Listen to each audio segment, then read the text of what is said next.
جنگ بدر تھی اس کا اصل سبب کیا تھا؟ چونکہ مسلمان مدینہ شریف چلے گئے تھے اور کفار کو کب یہ گوارا تھا کہ مسلمان سکون کی زندگی وہاں گزاریں. ان کے اندر ایک انتقام کی آگ جل رہی تھی کہ کسی طرح سارے مل کر یک بارگی مدینے پر حملہ کر دیں، مسلمانوں پر حملہ کر دیں اور ان کو صفائے ہستی سے مٹا دیں، دنیا میں اسلام کا نام لینے والا کوئی نہ بچے. اور بڑے جذبے کے ساتھ، بڑی تیاری کے ساتھ یہ لوگ مکہ پاک سے روانہ ہوئے.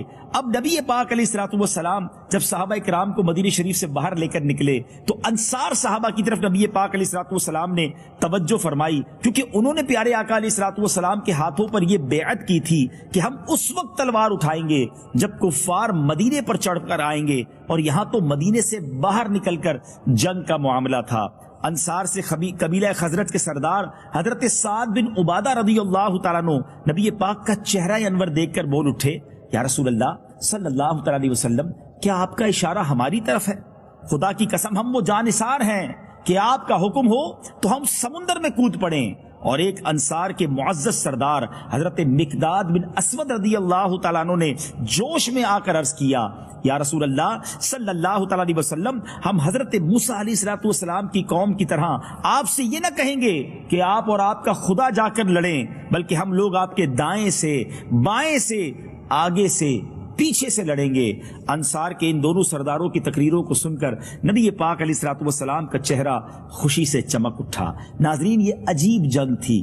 313 افراد تھے بدر کے میدان میں ایمان والے، اور سامنے جو لشکر تھا وہ 1000 کا لشکر تھا. دونوں طرف اعداد کا بھی، یعنی یوں سمجھا جائے کہ لوگوں کی تعداد کا بھی فرق تھا اور ساز و سامان کا بھی فرق تھا. آئیے ذرا کمپیریزن آپ کو پیش کرتا ہوں کہ مسلمانوں کے پاس کیا تھا.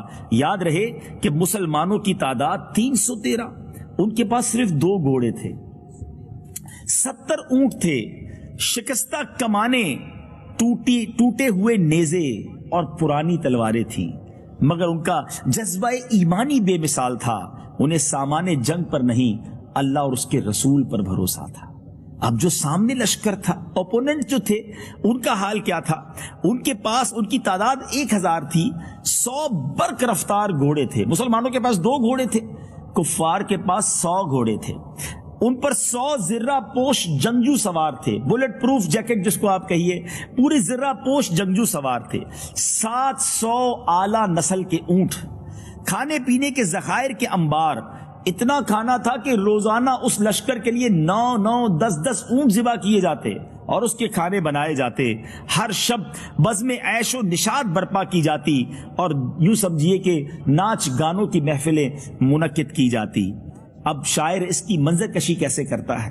وہ کہتا ہے وہاں سینوں میں کینہ تھا، شکاوت تھی، عداوت تھی، یہاں ذوق شہادت اور ایمان کی حلاوت تھی.